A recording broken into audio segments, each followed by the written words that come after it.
saya Muhammad Taufikur Rahman dari Biologi kelas 3. Pada kesempatan kali ini saya akan membahas mengenai penyusunan menu seimbang ala chef. Yang pertama, pada kesempatan kali ini saya akan membahas mengenai beberapa poin, yaitu mengenai kompetensi dasar, pengalaman belajar, alat dan bahan, langkah kerja, data hasil pengamatan, analisis data hasil pengamatan, penerapan dalam kehidupan sehari-hari, dan kesimpulan. Langsung saja untuk yang pertama. Yang pertama ada kompetensi dasar, yaitu dengan mengaitkan struktur, fungsi, dan proses kelainan atau penyakit.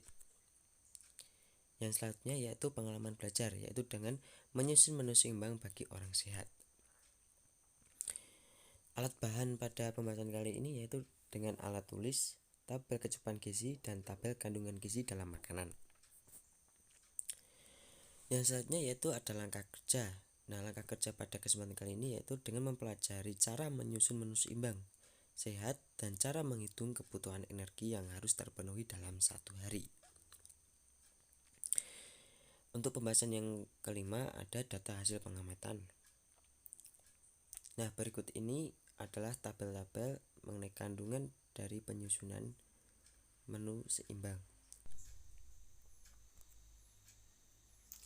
Yang selanjutnya yaitu subjek yang saya amati di sini yaitu dengan usia 20 tahun dengan berat badan 56 kg, aktivitas ringan sedang.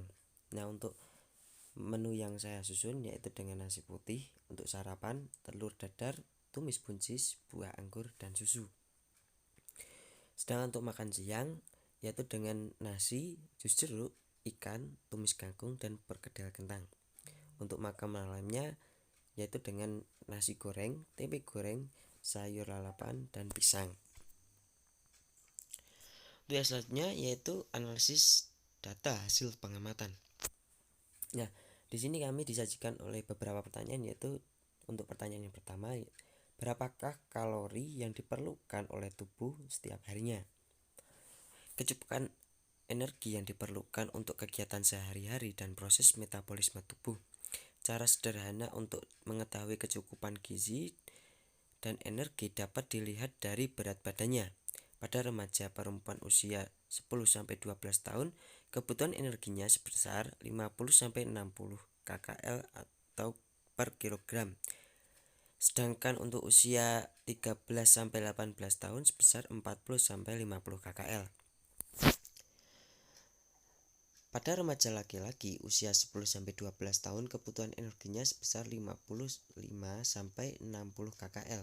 Sedangkan usia 13-18 tahun membutuhkan sekitar 45-55 kcal menurut penelitian yang dilakukan di jurnal Dedeh dan kawan-kawan 2010. Energi dibutuhkan untuk mendukung pertumbuhan, perkembangan, aktivitas otot, fungsi metabolik lainnya, yaitu dengan menjaga suhu tubuh, menyimpan lemak tubuh, dan memperbaiki kerusakan jaringan dan tulang disebabkan oleh karena sakit dan cedera. Sumber makanan berasal dari karbohidrat, protein, lemak yang menghasilkan kalori masing-masing. Sebagai bahan berikut: karbohidrat 4 kcal per gram dan lemak kcal per gram. Di dalam nutrisi ini ada yang memasukkan alkohol sebagai salah satu sumber energi yang menghasilkan kalori 7 kcal per gram. Energi merupakan kebutuhan yang terutama. Apabila tidak tercapai, diet protein, vitamin, dan mineral tidak dapat digunakan secara efektif dalam berbagai fungsi metabolik. WHO mengajukan rata-rata konsumsi energi makanan sehari adalah 10-15% berasal dari protein, 15-30% dari lemak, dan 55-75% dari karbohidrat. Untuk pertanyaan selanjutnya yaitu apakah sama kebutuhan kalori antara orang yang bekerja berat dengan orang yang bekerja ringan? Nah, untuk jawabannya, adapun besar kecilnya energi yang dikeluarkan juga bergantung pada tingkat aktivitas fisik yang dimaksud. Misalnya, aktivitas fisik ringan kurang dari 2,5 kalori per menit Misalnya tidur, berbaring, duduk, berdiri, menulis, merajut, main catur, dan sebagainya. Untuk aktivitas fisik ringan sekitar 2,5 sampai 4,9 kalori per menit. Misalnya jalan santai, cuci piring, menjahit, menyapu, menghias ruangan, menanam pohon, mencat, memberi makanan ternak, main biliar, bowling, dan golf.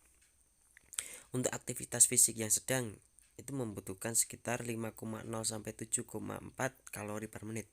Misalnya menyambit rumput, mencangkul, berenang, tenis, bulu tangkis, dan bulu tangkis.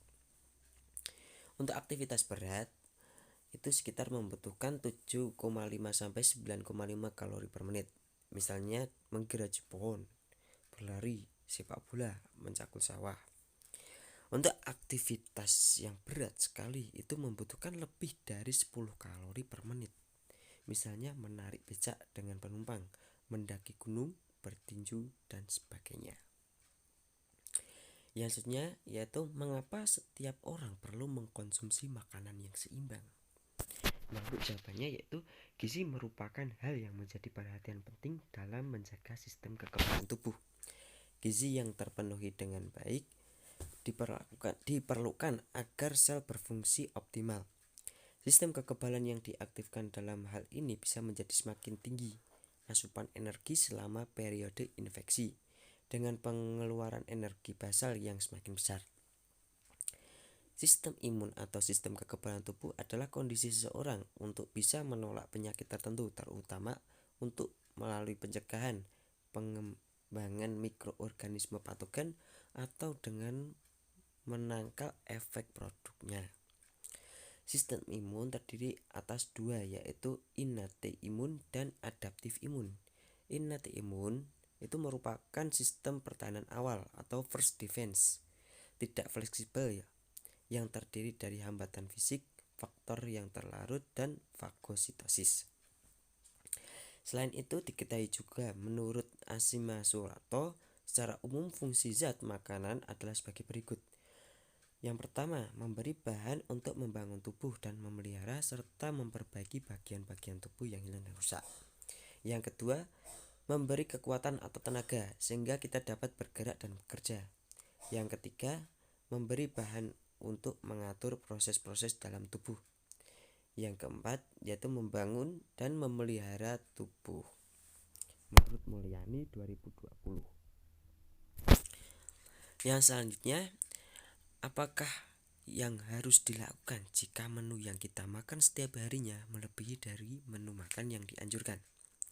Nah, hal yang dapat dilakukan yaitu dengan memperlihatkan aspek-aspek perilaku makanan.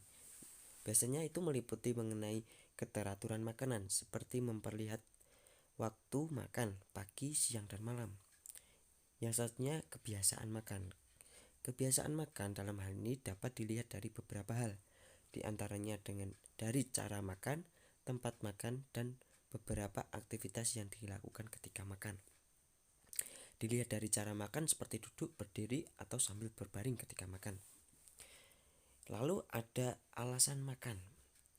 Makan dilakukan karena menurut kebutuhan fisiologis atau rasa lapar, kebutuhan psikologis atau mood, perasaan, suasana hati, dan kebutuhan sosial, konformitas antara teman sebaya atau gengsi. Lalu ada juga jenis makanan yang dimakan. Yang terakhir yaitu perkiraan terhadap kandungan kalori-kalori yang ada dalam makanan. Nah, untuk pembahasan yang selanjutnya yaitu penerapan dalam kehidupan sehari-hari. Nah, untuk kecukupan gizi setiap orang kan berbeda-beda, tergantung dari umur, berat badan, dan pekerjaan. Nah, untuk itu diperlukan penyusunan menu seimbang dalam keluarga yang sesuai dengan kecukupan gizi yang dianjurkan.